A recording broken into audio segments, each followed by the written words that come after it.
بسم اللہ الرحمن الرحیم وعباد الرحمن الذین یمشون علی الارض ہونا صدق اللہ العظیم اللہم صلی علی سیدنا و مولانا محمد وعلی آل سیدنا و اصحاب سیدنا و مولانا محمد وبارک وسلم وصلو علیہ۔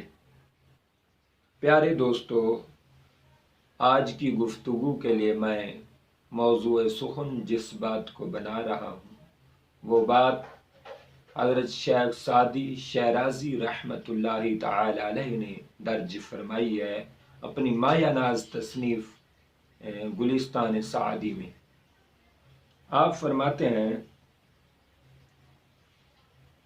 کہ یکیرا از ملوک مردی حائل بود کہ اعادت ذکر آن نہ کردن اولا، طائفہ از حکمائے یونان متفق شدند کہ مرئین درد را دوائے نیست۔ کہ ایک بادشاہ تھا، اسے پتے کی بیماری لگ گئی، یا آپ آسان الفاظ میں گردے کی بیماری سمجھ لیں۔ گردے کی بیماری لگ گئی، جگہ جگہ سے علاج کرایا، معالجے کرائے، طرح طرح کے حکماء یونان کے بڑے فلاسفر آئے، بڑے بڑے دانشور آئے، حکیم طبیب آئے، لیکن بیماری ٹھیک نہ ہوئی۔ آخرکار یونان کے حکماء اس بات پر متفق ہوئے کہ بادشاہ کی اس بیماری کی کوئی دوا نہیں ہے، ہاں مگر زہرائے آدمی کے بچندی صفت موصوف باشد بفرمود طلب کردن۔ ہاں بادشاہ، مگر تیرا علاج ایک طرح سے ہو سکتا ہے کہ تو اگر ان صفات کے ساتھ موصوف ایک نوجوان کو تلاش کرے جو اتنی عمر کا ہو، اتنے اچھے کلر کا ہو، اتنا چوڑا سینہ ہو، اتنی عمر ہو، یہ ساری کوالٹیز انہوں نے بتا دی۔ بادشاہ نے حکم دے دیا طلب کرنے کا کہ تلاش کیا جائے ایسا بچہ، نوجوان۔ آخرکار دہ کہاں پسر یافتند براں صورت کے حکیمہ گفتہ بودند۔ آخرکار ایک دیہاتی کسان کے بیٹے کو تلاش کر لیا گیا جو ان صفات پر موصوف تھا، جو انہوں نے کوالٹیز، شرائط، کنڈیشنز بتائی تھیں، ان سچویشن کے ساتھ وہ دیہاتی مل گیا۔ بادشاہ نے پدر و مادرش را بخواند خواندند، بادشاہ نے اس کے ماں باپ کو بلایا، با نعمت بے کراں خوشنود۔ بادشاہ نے بڑی نعمتیں دیں، بڑا انعام دیا والدین کو کہ میں بیمار آدمی ہوں تو مجھے ایک گردے کی ضرورت ہے، اگر مہربانی فرمائیں تو میں آپ کے بچے کا گردہ لے لوں، آپ جو مانگے منہ مانگے، آپ کو ساری زندگی انعامات دیتا رہوں گا۔ و قاضی فتویٰ داد کے خون یک از رعیت ریختن سلامت نفس بادشاہ را روا باشد۔ قاضی نے بھی فتویٰ دے دیا کہ عوام میں سے اگر ایک کا خون نکال لیا جائے، ایک کا خون بہا دیا جائے، بادشاہ کی صحت و سلامتی کے لیے، بادشاہ کی طبیعت کے لیے، بادشاہ کی زندگی کے لیے تو جائز ہے۔ جلاد قصد کرد پسر سر سوئے آسماں بر آورد و تبسم کرد۔ جلاد نے بھی ارادہ کر لیا سر آسمان کی طرف اٹھانے کا۔ خلاصہ یہ ہے کہ نوجوان تلاش کیا گیا، نوجوان مل گیا۔ نوجوان جب مل گیا تو بادشاہ نے ماں باپ کو بلایا، اس کے والدین مال دولت پر راضی ہو گئے۔ جلاد نے بھی تیاری کر لی، ارادہ کر لیا پھانسی دینے کا، قتل کرنے کا، اور قاضی نے بھی فتویٰ دے دیا۔ آخرکار جب بچے کو پھانسی پہ لٹکانے کے لیے پھٹے پر لے جایا گیا، ملک پرسید پسر سرسوئے آسماں بر آورد و تبسم کرد ملک پرسید کہ درین حالت چیخ جائے خندیدن است کہ بیٹا میں ایک بات سمجھ نہیں سکا کہ یہاں تو بڑے بڑوں کا سانس رک جاتا ہے، بڑے بڑے پریشان ہو جاتے ہیں، بڑے بڑے یہاں روب میں آ جاتے ہیں، مرعوب ہو جاتے ہیں، دبدبے میں آ جاتے ہیں، پریشرائز ہو جاتے ہیں، لیکن بیٹا تو یہاں ہنس رہا ہے، اس کی کیا وجہ ہے؟ تبسم کیوں کر رہا ہے؟ پھانسی کے پھٹے پر کھڑا ہو کر تو تبسم کر رہا ہے؟ تو اس نوجوان نے کہا بادشاہ سلامت، میں دیکھ رہا ہوں کہ دنیا کیسی کمینی ہے، دنیا کیسی لالچ ہے، دنیا کیسی گھٹیا ہے کہ ایک نوجوان بیٹے کو والدین چند ٹکوں کی خاطر، چند روپے پیسے کی خاطر، درہم و دینار کی خاطر اپنے لال کو قربان کر دیا۔ مجھے اس بات پر خوشی ہو رہی ہے اور ہنس رہا ہوں۔ بادشاہ کو رحم آ گیا۔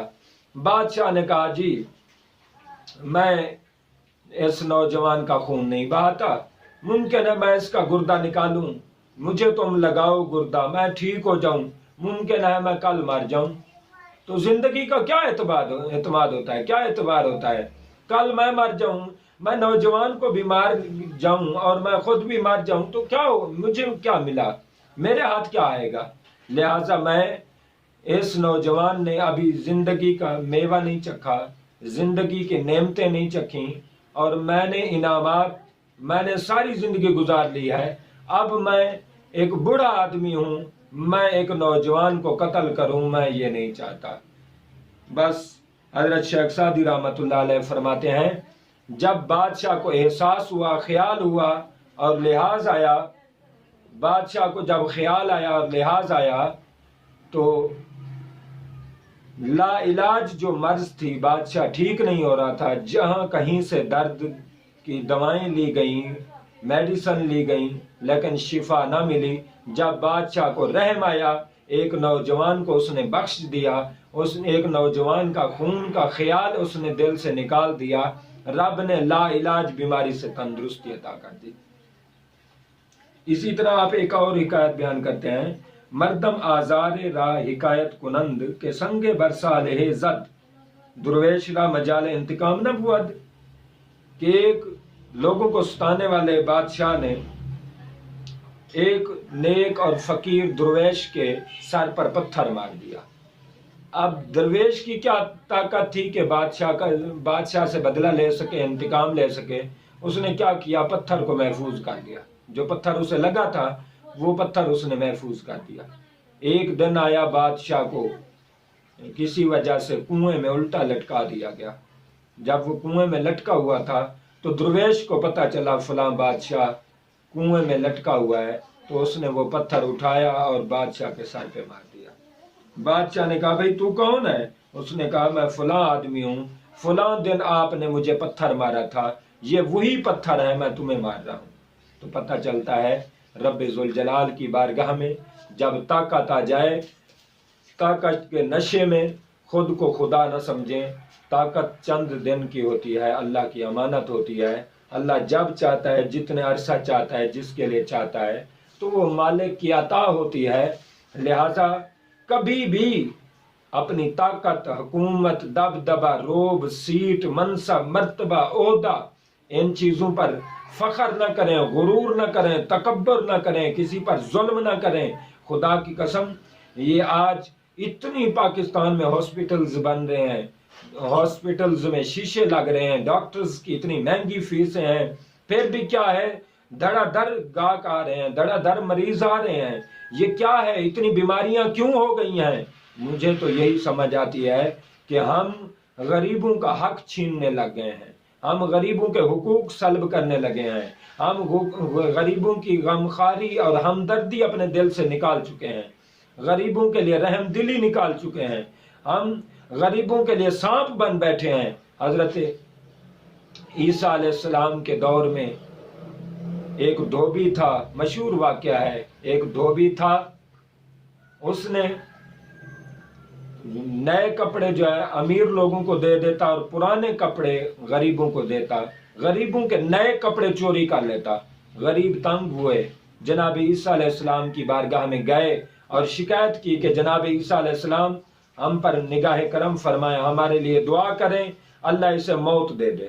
جناب عیسیٰ علیہ السلام نے ہاتھ اٹھا دیے، کیونکہ پیغمبر کا طریقہ یہی ہوتا ہے، دین کا مغز یہ ہے کہ غریبوں کو حقوق ملے، غریبوں کو انصاف ان کی دہلیز پر ملے، غریبوں کو روٹی، کپڑا اور مکان ہر غریب کو میسر ہو، ہر غریب کو یہ سہولتیں ملیں اور بنیادی سہولیات سے ہر غریب سرفراز ہو۔ یہ تعلیمات پیغمبر ہے، یہ تعلیمات دین ہے، یہ تعلیمات اسلام ہے۔ آپ نے دعا کی اللہ فلاں دھوبی کو غرق کر دے، اللہ نے فرمایا فلاں دن اس کو غرق کر دیا جائے گا۔ دھوبی حسب معمول اپنے صبح کو، اس دن صبح کو کپڑے لے کے جا رہا تھا۔ اب ساری دنیا انتظار کر رہی ہے کہ وہ کب مرتا ہے، اس کا 1 دن رہتا ہے، 2 دن رہتے ہیں، وہ گنتی کرنے لگ پڑے۔ دھوبی کو پتہ نہیں تھا، دھوبی حسب معمول اپنی گٹھڑی اٹھائی، 1 دن جا رہا تھا، اس دن جو اس کی زندگی کا لاسٹ ڈے تھا، آخری دن تھا، وہ اپنے حسب معمول کپڑے گٹھڑی میں اٹھائے جا رہا تھا، روٹی اس نے رکھی ہوئی تھی اس گٹھڑی میں، وہ جا رہا تھا، راستے میں ایک فقیر نے صدا دی کہ مجھے 1 روٹی اللہ کے نام پر دے دو۔ انہوں نے 1 روٹی، دھوبی نے 1 روٹی نکالی، اسے دے دی۔ اس غریب نے کھایا، اس نے کہا مجھے اور روٹی چاہیے، مجھے بھوک زیادہ لگی ہوئی ہے۔ اس نے دوسری گٹھڑی سے روٹی نکالی اور دوسری دے دی، پھر تیسری کا مطالبہ کیا، تیسری دے دی۔ جب وہ تینوں روٹیاں خیرات کر چکا، اللہ کے نام پر دے چکا، اللہ کے نام پر صدقہ کر چکا، جب وہ نہر پر پہنچا جہاں اس نے گٹھڑی کھولی، دیکھا درمیان گٹھڑی کے بیچ میں سانپ بیٹھا ہے، اور پورے حشاش بشاش بیٹھا تھا وہ سانپ۔ تو دھوبی جب سانپ دیکھا تو دھوبی پیچھے ہو گیا، ڈر گیا۔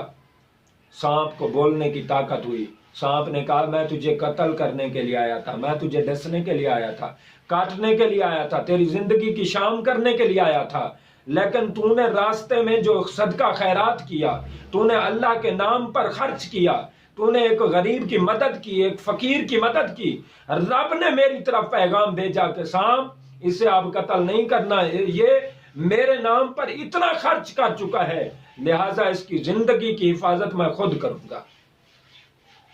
تو پتہ چلتا ہے دھوبی جو غریبوں پر ظلم ڈھا رہا تھا، ظلم و ستم کر رہا تھا، مسلسل جبر و تشدد کر رہا تھا، تو سانپ کی شکل میں اس پر عذاب آنے لگا تھا۔ لیکن جب اس نے خرچ کیا، وہی سانپ جو جانی دشمن ہے، جو قاتل ہے، جو زہر قاتل رکھتا ہے، وہ بھی نہیں قتل کر رہا، وہ بھی نہیں ڈس رہا، وہ بھی کاٹ نہیں رہا۔ وجہ کیا ہے کہ اس نے اللہ کے نام پہ خرچ کیا۔ میرے پیارو، میں ایک پیغام دینا چاہتا ہوں پوری دنیا کو، 40% آپ کی بیماریاں ختم ہو سکتی ہیں، 40%۔ آج اتنی بیماریاں ہیں، کوئی ڈاکٹرز بھی نہیں جانتے، ہاسپٹلز میں مریض دھکے کھا رہے ہیں، مریض ظلم و ستم برداشت کر رہے ہیں، مریض صبح شام سردی میں، دوپہر میں، گرمی میں، ہر جگہ تڑپ رہے ہیں، پریشان ہیں، ان کے ورثاء پریشان ہیں کہ کون سی ایسی بیماری ہے، کوئی دوائی، کوئی میڈیسن، کوئی علاج لگتا نہیں، کوئی پیسے لگتے نہیں، اتنے پیسوں کی ضائع ہو رہے ہیں، اتنے پیسے لگ رہے ہیں، اتنے خرچے ہو رہے ہیں، اتنے اخراجات ہو رہے ہیں، اتنی در کی دھکے ٹھوکریں کھا رہے ہیں، لیکن اس کے باوجود شفا نہیں مل رہی۔ مجھے تو یہی سمجھ آتی ہے حضرت شیخ سعدی رحمۃ اللہ علیہ کے پہلے واقعے سے کہ اگر ہم غریبوں کی مدد کرنے لگ جائیں، ہم کسی پر رحم کریں، ظلم نہ کریں، ستم نہ کریں، کسی کو معاف کر دیں، معافی والی طبیعت بنائیں، خدا کی قسم ہماری 40% بیماریاں ختم ہو سکتی ہیں۔ یہ جناب عیسیٰ علیہ السلام کے واقعے پر آپ غور فرمائیں کہ سانپ، ان کے غریبوں کی بد دعا سانپ بن کے آ گیا تھا۔ تو یہ بیماریاں، یہ غریبوں کی بد دعائیں ہیں، یہ غریبوں کی صدائیں ہیں، یہ غریبوں کی آہیں ہیں، یہ غریبوں کے صبح شام کا تڑپنا ہے اور مالک کے حضور گڑ گڑانا ہے، مالک کے حضور التجائیں کرنا ہے، مالک کے حضور دعائیں کرنا ہے۔ تو اللہ تو ہر ایک کی سنتا ہے، غریبوں کی بہت زیادہ سنتا ہے۔ لوگ کہتے ہیں یہ کیا کر لے گا ہمارا، یہ غریب ہے، نادار ہے، مفلس ہے، یہ کیا کر سکتا ہے؟ نہیں لوگو، ان کی بد دعا، ان کی دعا خلاف واقع دعا تمہاری تقدیر بدل سکتی ہے، تمہیں لا علاج کر سکتی ہے، تمہیں بڑے امراض میں داخل کر سکتی ہے۔ لہٰذا ہمیں چاہیے ہم غریبوں کا احساس کریں۔ My dear, help the poor. My dear, don't forget the poor. میرا یہ پیغام ہے کہ غریبوں کے ساتھ جڑیں، غریبوں کی دعائیں لیں، غریبوں کے ساتھ مسلسل آپ خرچ کرتے رہیں۔ یقیناً آپ 100 سال بھی عمر ہو جائے، آپ بیماریوں سے بچیں گے، آپ ایکسیڈنٹ سے بچیں گے، حوادثات سے بچیں گے، پریشانیوں سے بچیں گے۔ آپ ظلم کا دروازہ بند کر دیں عوام پر، انشاءاللہ خدا رحمت کے دروازے تمہارے لیے کھول دے گا۔ میری دعا ہے اللہ ہم سب کو غریبوں کی دعائیں حاصل کرنے کی توفیق عطا فرمائے۔